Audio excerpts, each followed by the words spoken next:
Assalamualaikum warahmatullahi wabarakatuh. Nama saya Emma Dahlan Sedatul Ritonga, MPM 200826038. Di sini saya akan menjelaskan tentang mind mapping saya yang berjudul tentang batu saluran kemih.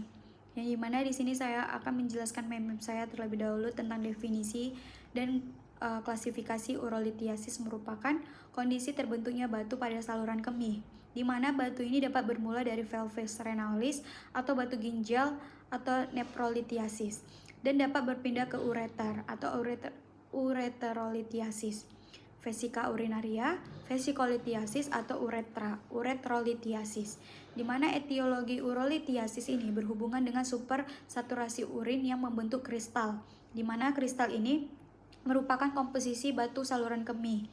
Terus, etiologi urolithiasis ini bersifat multifaktorial yang dia melibatkan pola diet, faktor genetik, gangguan metabolik, atau kombinasi lainnya. Dan batu pada urolithiasis ini dapat terbentuk akibat kalsium oksalat di atas 80%, asam urat 13%, kalsium 45%, dan strupit 5%. Di mana sebagian besar penelitian mengenai etiologi urolithiasis ini dikaitkan dengan peningkatan kadar kalsium, oksalat, dan asam urat serta penurunan kadar sitran urin. Di mana batu kalsium ini terbentuknya kalsium oksalat, kalsium fosfat, dan kalsium urat dikaitkan dengan beberapa gangguan antara lain yaitu hiperkalsiuria akibat peningkatan penyerapan kalsium di usus, hiperurikosuria akibat pola diet, produksi asam urat berlebih atau gangguan ekskresi.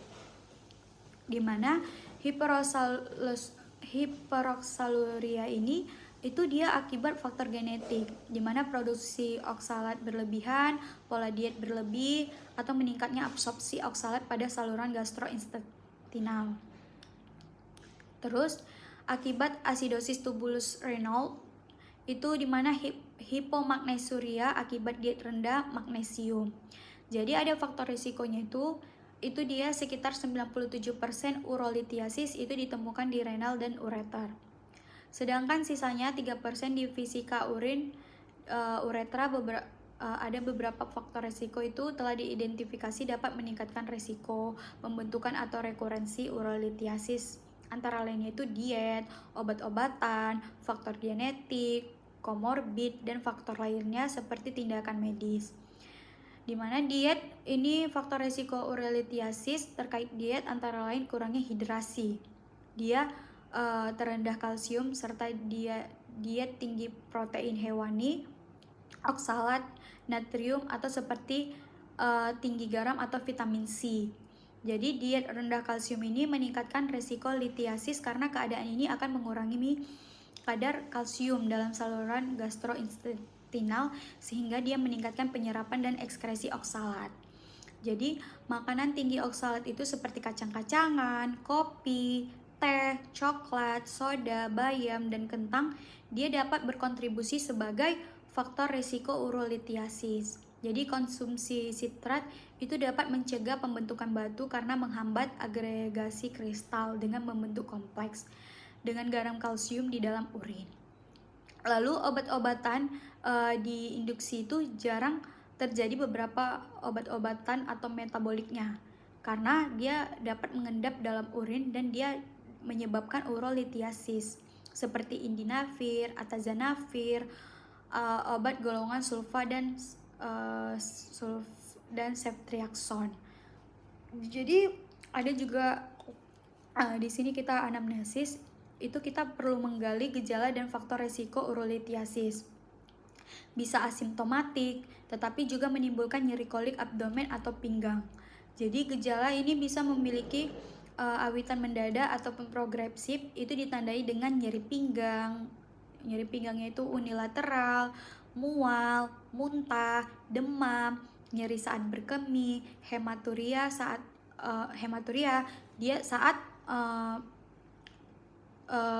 serta urin keruh dan berbau. Lalu ada pemeriksaan fisik itu ditemukan pada urolithiasis itu tergantung derajat keparahan dan lokasi batunya. Jadi beberapa hasil yang dapat bermakna itu meliputi keadaan umum, tampak gelisah, cenderung bergerak untuk mencari posisinya yang aman. Dan pada pemeriksaan fisik ini, itu tanda-tanda vital bisa ditemukan peningkatan suhu tubuh terutama jika pasien mengalami infeksi saluran kemih. Lalu dia tidak stabilan hemodinamik seperti hipotensi, takikardia, itu ditemukan pada infeksi berat atau sepsis. Dan pada pemeriksaan abdomen itu dapat ditemukan nyeri abdomen, tidak ditemukan tanda peritonitis. Jadi jika terdapat hidroneprosis itu bisa ditemukan nyeri ketuk pada CVA. Lalu di sini ada pemeriksaan penunjang, itu dilakukan untuk menegakkan diagnosis dan mengetahui etiologinya. Pertama, urinalisis, evaluasi makroskopis urin, dipstick, tes kimia, dan analisis mikroskopis, di mana pemeriksaan ini menilai pH urin, volume, darah, protein, leukosit, nitrit, kreatinin, dan adanya kristal dan kadar sistin dalam urin. Jadi semua wanita usia reproduksi itu juga perlu menjalani pemeriksaan HCG urin. Umumnya pada kasus urolithiasis ini itu dijumpai leukositosis dan darah urin yang terlihat keruh, umumnya menandakan terdapat bakteri atau pus. Itu akan pemeriksaan pH yang asam menguntungkan pembentukan batu asam urat dan sistem sementara pH basah. Itu dia meningkatkan pembentukan batu strupit dan kalsium fosfat.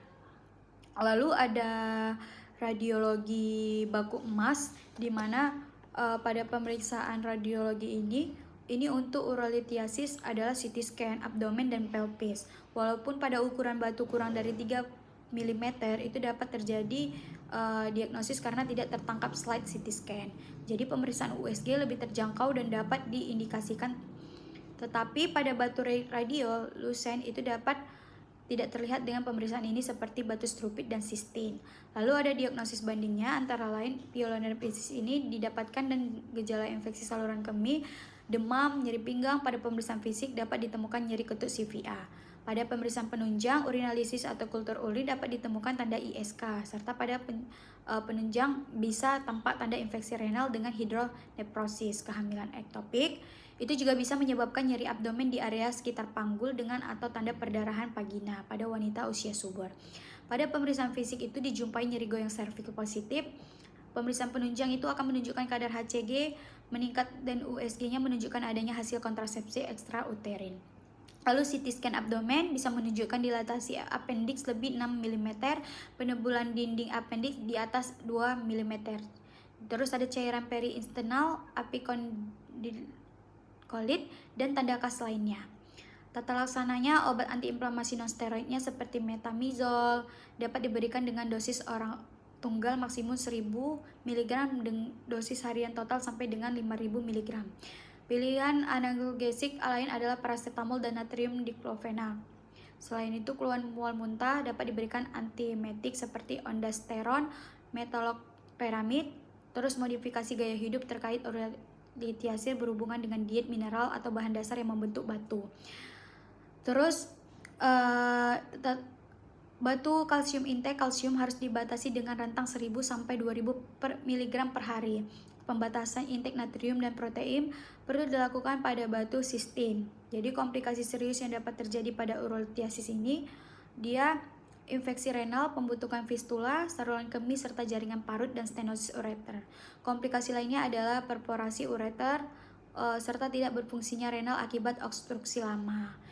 Lalu urolithiasis yang berhubungan dengan obstruksi dan infeksi saluran kemih bagian atas merupakan keadaan darurat urologi meskipun jarang.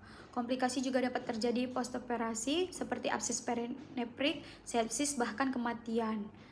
Terus prognosis urolithiasis ini baik di mana sekitar 80% sampai 85% batu dapat keluar secara spontan.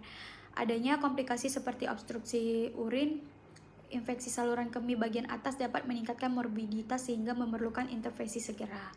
Sebagian besar kasus urolithiasis ini memiliki prognosis yang baik karena sebagian besar batu ukuran 5-6 mm dapat keluar secara spontan dengan pelaksanaan konservatif atau medikamentosa. Pada batu berukuran lebih besar